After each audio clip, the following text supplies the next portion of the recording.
So if you've read the paper in the past year, I'm willing to bet that you've probably noticed that underpaid workers in this country are starting to find their voice.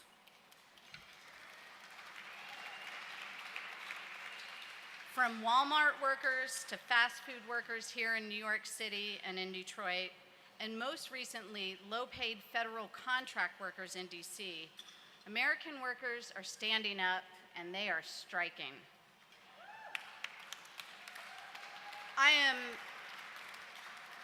I am so proud that Demos has provided research that has supported this movement, showing that not only should these jobs be good jobs, but they must be good jobs if we are going to have a middle class that looks like America.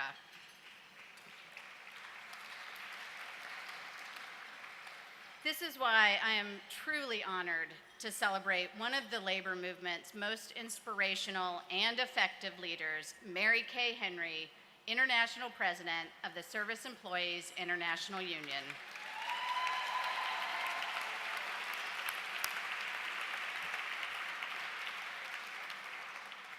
Now, if you've had the pleasure to watch Mary Kay Henry in action, and whether it's rallying the troops or, I have to admit, sitting in one of those run-of-the-mill meetings that do happen, you will walk away from the experience inspired by her commitment to economic and social justice. It simply fills the room.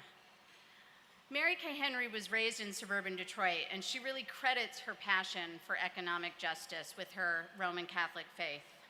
She joined the SEIU in 1979 and was unanimously elected its president in 2010.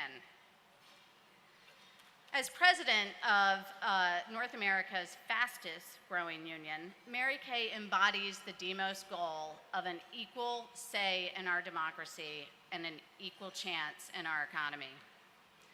Advocating on behalf of all workers, not just SEIU members, is central to Mary Kay's operating philosophy for the SEIU, which is vital not only for all workers, but for the labor movement in general.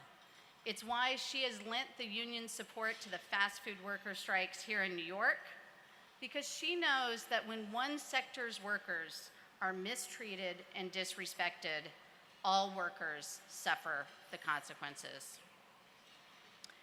In the last year alone, Mary Kay has helped thousands of new workers experience the power that comes from collective bargaining and being a member of a union.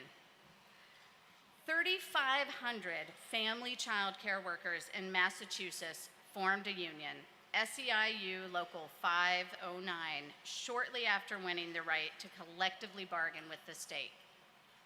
In Philadelphia, thousands of security workers ratified their first ever citywide contract, gaining pay increases and many of the job security and benefits that so many of us take for granted.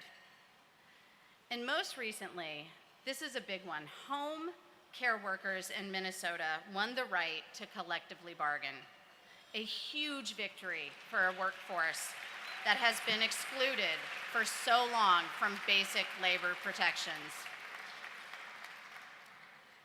But the SEIU's commitment to justice transcends its members. It is a partner to the progressive movement all across the country, and it is simply one of the strongest advocates we have for the major policy battles we face today. Under Mary Kay's leadership, the SEIU is helping advocates all across the country combat income inequality, address unfair and unjust tax policy, and to achieve, finally, justice for immigrants. As a testament to Mary Kay's commitment to make the SEIU an advocate for all working people, she demanded, like a good labor leader does, that she share her award tonight with one of the workers that are courageously standing up here in New York City.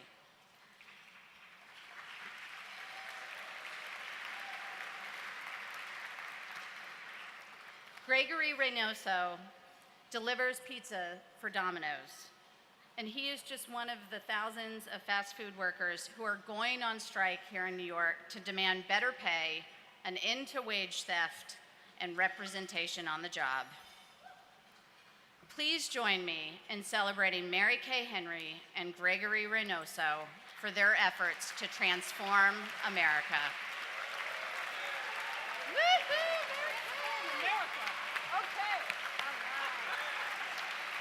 Okay, we're transforming America. You hear it?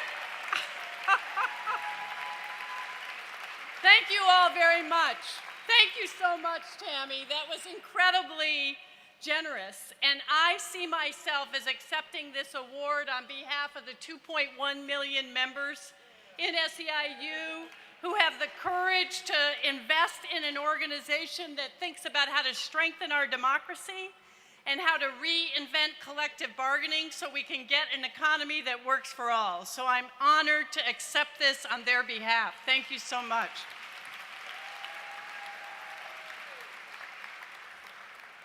And I want to thank Demos. It is a clear and consistent voice in telling a story that needs to be told in this country. My heart swells with pride every time I see Heather on television. I'm incredibly grateful for Tammy's work in the report that she talked about in terms of looking at low-wage work. And I agree with Rashad. Miles' leadership has been a beacon of hope in thinking about how we take this moment of danger and turn it into the biggest moment of opportunity to transform this nation for all of us, once and for all.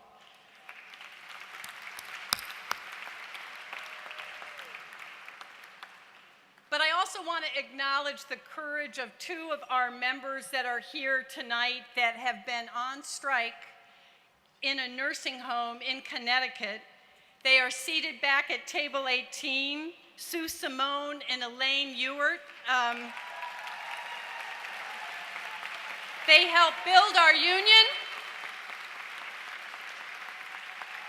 They care for the elders in a Connecticut nursing home that is co-owned by HealthBridge.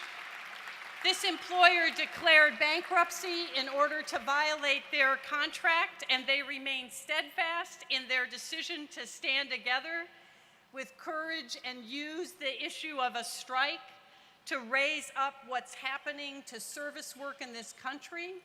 Our union has decided to join hands with the rest of the labor movement because just like the workers who built our union in the 20s, we have decided enough is enough.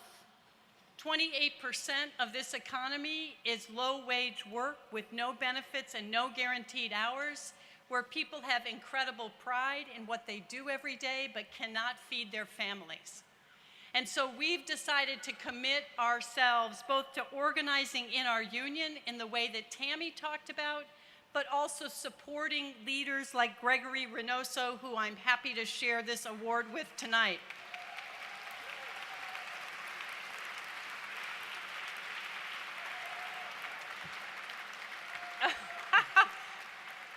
Gregory's wife, Angela, is with us tonight, and his daughter, Emma. And I said to Angela, what did you think when Gregory came home and said that he was thinking about taking strike action on a job where he has no collective bargaining agreement that protects him and wasn't really sure how many of his coworkers at Domino's would join him? What did you think? And her first answer was, I support him. And I was like, Angela, give me a break. And she said, I was worried. I was worried about our family and my daughter. And I just want to underscore that there are hundreds of conversations that happen like that every time a leader makes a decision that is really hard in this economy. And you'll hear from Gregory how impossible the notion of striking seemed to him when it was first introduced, because what good would it do? And this leader convinced 7 of his co-workers to walk through fire and do something that was unimaginable in November in this city. Yeah.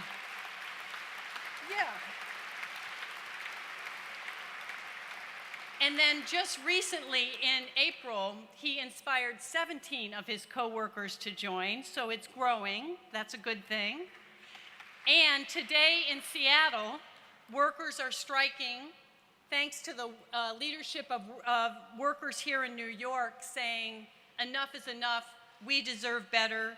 Human dignity is worth more than $7.25 an hour. We've had it, and we're standing up for it. Gregory.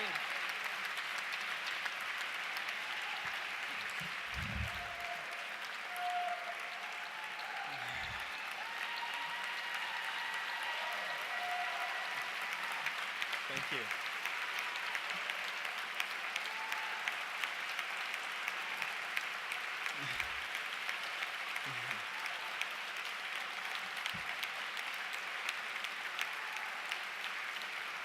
Wow.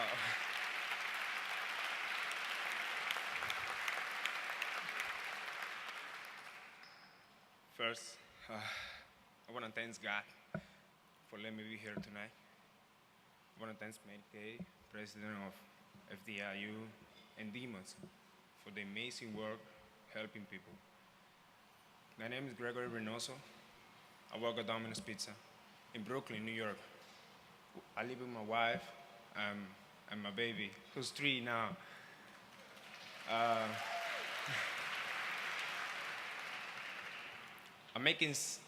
earn $7.25 an hour.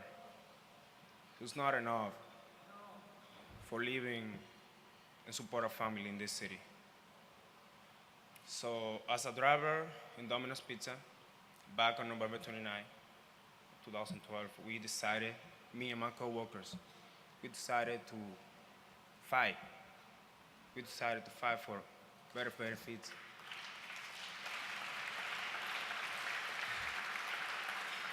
We decided to fight for a union and a contract because we see how the company, year by year, making money, don't respect our job, don't respect ourselves, and never raise. People who work in the company 13 years never got raised, never got benefits. So we take the decision. We're going to strike. How America says November 29, 6 plus me, 7, we went on strike. We decided to go on a strike and send a message to the company. Send a message that we want to change, that we want to raise, that we want a contract, that we need respect. So we keep organizing, we keep working, we keep fighting for this. Back on April 4,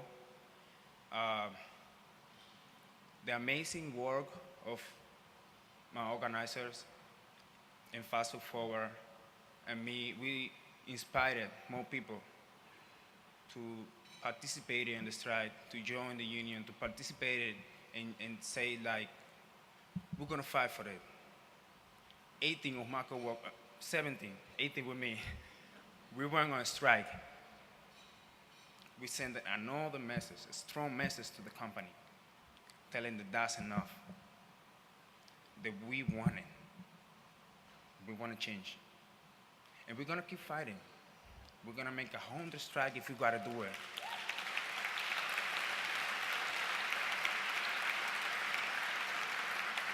Because 725 is not really enough for me and 400 workers who's fighting every day in this city, only in New York, because all the cities have the same issues.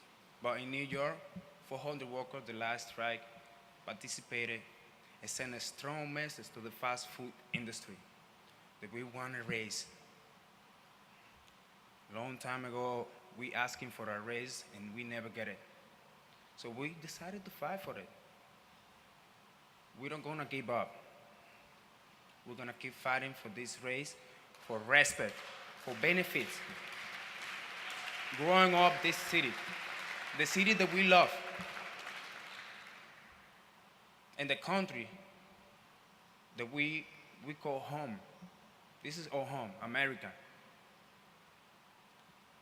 With better paycheck for the family who work hard in this country, we really believe that we're gonna make a better America.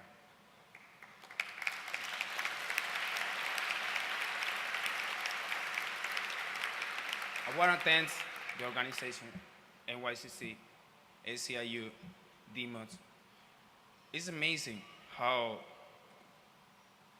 they really care about the people who live in poverty right now, but they still want a future for her family, for babies. They still want to go to school. They want a better America. So we're gonna keep fighting. I'm asking for support, and thanks, really thanks for the support, because this fight is very long, very long. But we got feet, and we got the decision. Thank you so much for the support. Thank you.